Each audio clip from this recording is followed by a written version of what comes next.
What's up, everybody? Welcome back to another Last Raps Baseball from the Archives video, episode number 3. And today we're going to talk about the 1980 Superstar cards again. In the first 2 episodes, we looked at about 10 different players that we had, and we're going to carry that on today. It was a great set. I don't have the complete set, but we're going to talk about pretty much most of the stuff that I have, and today we're going to look at 5 more players. So today we're going to lead it off with a legend who played for years in Southern California. We're going to talk about Rod Carew. And Carew was a major leaguer who started his career with the Minnesota Twins at the age of 21.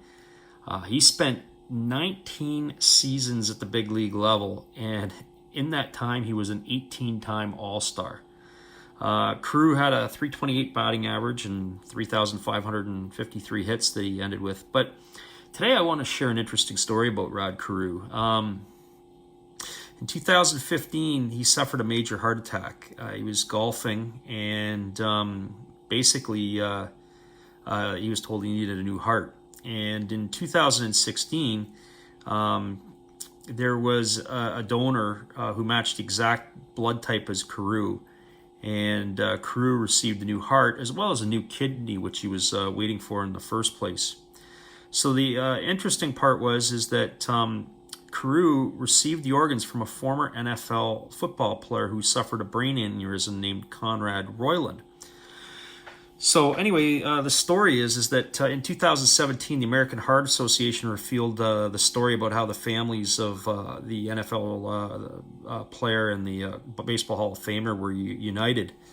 And, most of the time, organ donors never find out who the donor was.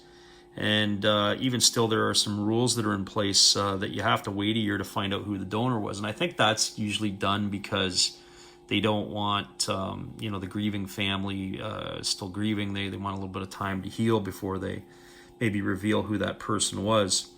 So anyways, he was put on after he had the heart attack, he was put on the transplant list. And in November 2016, the exact donor match had taken place. And Royland's death was in the news as he had developed a terrible headache while running on a treadmill and, training. He was trying to get back into the NFL. He was a tight end who played with the Jets and had some training camps with some other teams.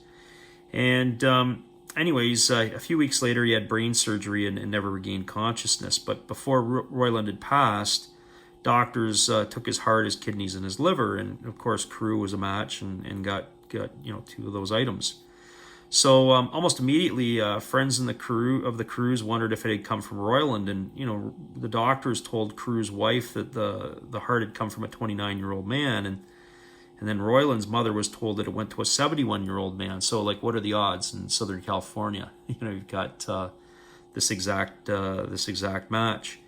And so, anyways, that's what ended up happening. So Rod Carew ended up receiving the heart of the former NFL player. But if you want to read up more on the story, there was actually some interesting pieces. They lived in a similar area in Southern California. And Royland, as a young boy, had a chance meeting with Rod Carew, and there was some influence. I think the boy was maybe 6 at the time or 7, and Carew had really treated him pretty nice. And he came home and said to his parents, "I want to be just like Rod Carew. I want to be a baseball player one day." But anyways, the other thing is they said this may have been the first time that organs from a professional athlete or a former professional athlete went to another former professional athlete. Which is kind of neat and kind of amazing. But that's Rod Carew, and that's his story, especially in later years. Kind of a neat piece. Rod Carew, Hall of Famer. My second card that I'm going to talk about today is of Tom Seaver. And my dad, when I was a kid, always used to call him by his nickname, Tom Terrific. And certainly terrific he was. He had a 20-year big league career. He was a 12-time All-Star, a World Series champ in 1969, and Rookie of the Year in 1967. And he's got a no-hitter to his name. But the story I want to share with you today is is how he left the New York Met organization, which was where he began his career in 67. So in 1977, free agency had begun, and the contract negotiations between the New York Mets and Seaver weren't going very well, and so Seaver wanted to renegotiate his contract to bring his salary in line with other top pitchers of the day, and he basically was going head to head with the chairman of the board, which was a guy named Donald Grant, who had been kind of given full control by the Met management to do what he wanted to do. And so longtime New York Daily News columnist Dick Young regularly wrote negative columns about Seaver and his greedy demands. And anyways, Seaver attempted to resolve the impasse by going to the team owner at the time, Lorinda de Roulet, along with the general manager, Joe McDonald, and they basically negotiated in principle a 3-year deal extension by mid-June. So anyways, before that could get agreed upon, this Young wrote an article, wrote an unattributed story in the Daily News claiming that Seaver was being goaded by his wife to ask for more money because she was jealous of the fact that Nolan Ryan was making more money than Seaver and playing for the California Angels. Well, anyways, after Seaver caught wind of the story, he basically told the owner that he wanted out, and basically said, I want to be traded, and that's when he got traded to the Cincinnati Reds. So, anyways, the New York media later called that the Midnight Massacre, and I think there's been a couple of trades that they've referred it to. But lastly, Tom Seaver today, unfortunately, 2013, it was reported that Seaver was suffering from memory loss, and he was, he had a pretty good broadcasting career too after his baseball playing days were done. And they were saying that he couldn't remember the names of friends and longtime acquaintances and those type of things. And so, anyways, in March last year, Seaver's family announced that he was suffering from Alzheimer's dementia and retiring from public life. It's it's unfortunate. It's too bad. That's something that I wouldn't wish upon anybody, as I know a few people that have gone through that, and their families have gone through it, and it's a scary thing for the friends and family. So that's Tom Seaver, one of the greatest pitchers of the last 60 years in Cincinnati Red uniform. My next player that I'm going to talk about today is goes by the nickname the Cobra, and the Cobra is Dave Parker. And Dave Parker was best known for his playing days with the Pittsburgh Pirates. He spent 11 years in a Buccos uniform. He also played for Cincinnati, Oakland, Milwaukee, California, Toronto. 7-time All-Star and a 2-time World Series champ. He was 1978 National League MVP, 3-time Gold Glove winner, 2-time National League batting champ. In 1979, Parker became the first athlete to earn an average of $1 million per year, first professional athlete.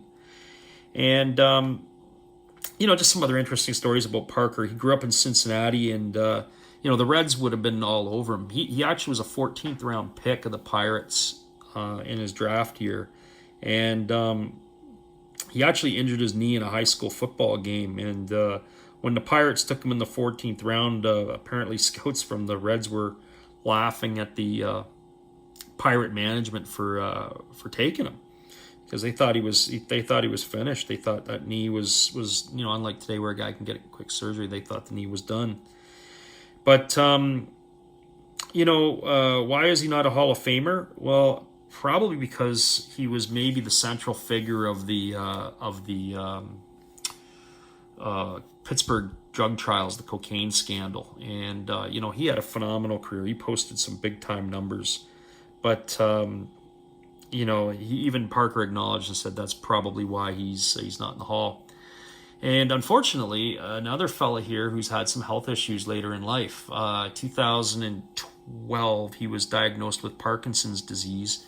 And, I'm not I can't attest to saying I know a lot about it, but it's a brain disorder that I guess affects the nervous system. And, you see people, they shake and causes their hands to shake. And, I've seen pictures of Parker in recent years, and in a lot of ways, he's kind of not a shell of his former self, but he's certainly not the intimidating force that he was, even 15 or 20 years ago.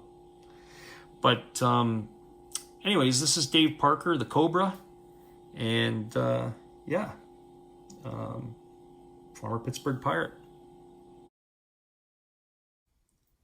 My next card that we're going to look at today is Mr. Clean himself, and that would be Steve Garvey, or as he was known as Mr. Clean, the former Los Angeles Dodger who also had a 19-year Major League career.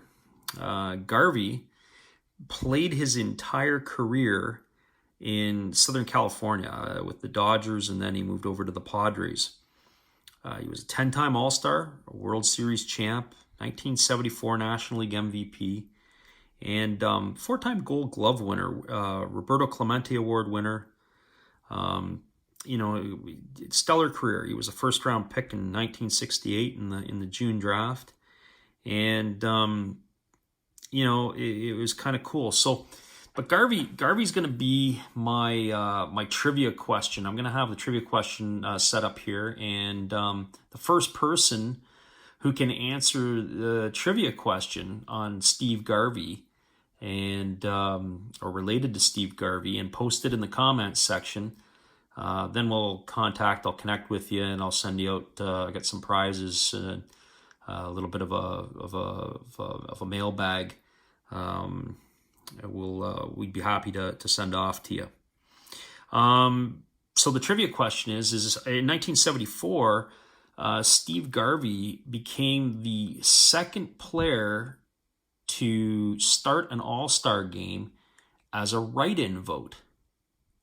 And so my question to you is, who is the only other player to that point? And I believe since then, because it's been 46 years, that was a write-in vote to start an All-Star game. So it's not an easy question. I know when you try to Google it, if you don't know off the top of your head, if you try to Google it, you're going to have to do some searching on this one. But it's kind of cool. It's kind of neat that he was a write-in vote in the 1974 All-Star game. And, career 294 hitter, had 2,599 hits, 272 homers, 1,308 RBIs. He went to Michigan State University, and he credited the longtime football coach, Duffy Doherty, there, who encouraged him to be a two-sport athlete at the college level. But before I finish off with Garvey, I wanted to talk a little bit about his book. And something I didn't know about him until I picked this book up a few years ago. And Steve Garvey, My Bat Boy Days, Lessons I Learned from the Boys of Summer. And so Garvey was raised was born in Tampa, Florida. And I think his dad, if I remember correctly, because it's been a while since I read the book, his dad was a bus driver, and he used to drive the teams around. So he did a few years where he was the bat boy for the Brooklyn Dodgers, and of course Los Angeles Dodgers at some point. And then what happened is he also was with the Yankees and the Tigers for a year. So anyways, he's got this book, and it's kind of cool, and he's got each chapter is dedicated to different players that made impact to him. So obviously Sandy Koufax for Faith, and Mickey Mantle, and K-Line, and Campanella, Snyder Robinson, and some of the greats. And he talks and tells stories about each one. 21 US, 25 Canadian. I think I picked this thing up for like about $5 or something at the time. It's pretty cool. And it's an easy read, and it's a good read. And so if you're ever looking for something interesting to read, My Bat Boy Days by Steve Garvey. And so as another piece, I can't think of any other major leaguers that were, who were guys who became major leaguers who were bat boys. But the only one that I remember more recently, Jesse Litch, who pitched for the Toronto Blue Jays. He was a bat boy, I believe, for the Tampa Bay Rays, and of course then he got to the big leagues with the Jays. So if you know of any other guys who were bat boys who became big leaders, I'd be curious to know. Leave it in the comments section. But that's the only one that has come to my mind. But that's Steve Garvey, and that's a plug for his book, My Bat Boy Days. And there you have it, a guy who maybe should be in the Hall of Fame.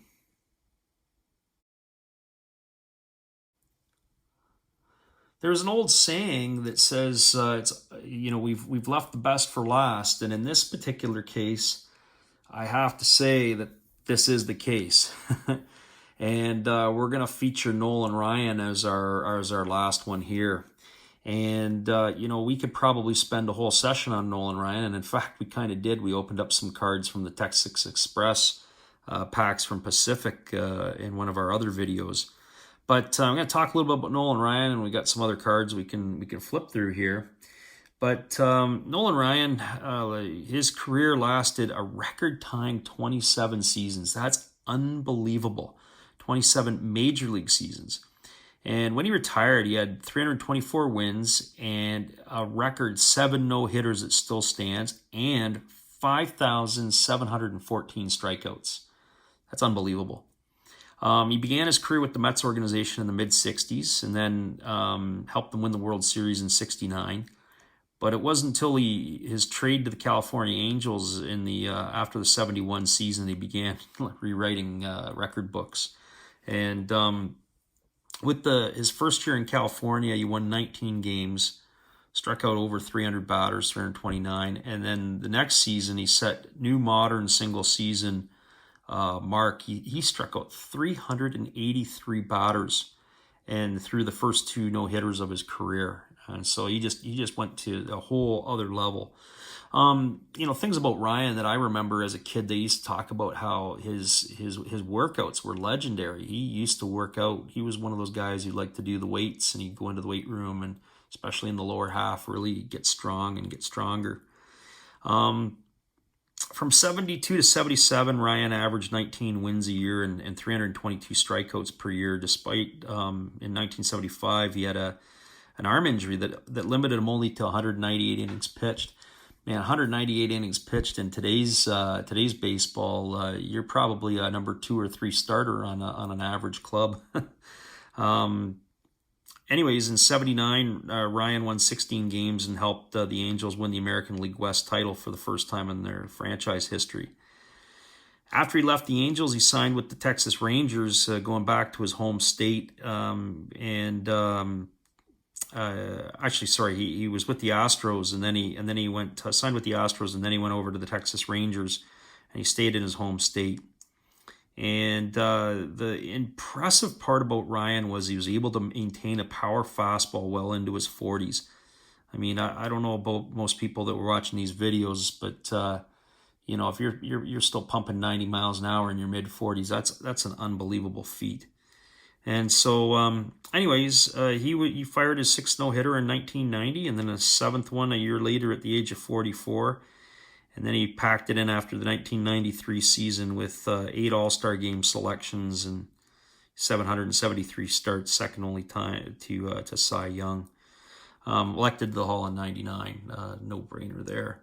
And that's our guy Nolan Ryan. But for those of you who didn't see the Texas Express stuff, these were the cards that we popped open, and of course, him with the Mets, and getting his first major league win, and then of course, one of the worst trades in baseball. It seemed like every trade the Mets made was great for everybody else, and there he is traded to the Angels, and then throwing his fastballs with Texas.